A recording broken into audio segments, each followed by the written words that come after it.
How to make a bow. ch3. 3 double crochet into the first stitch.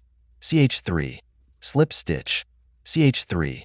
3 double crochet to center, or the same first stitch you did. ch3.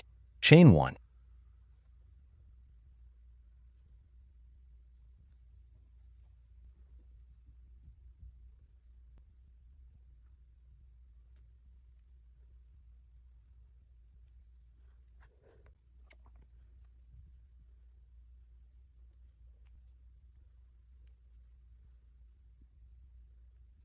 Leave about 15 centimeters tail.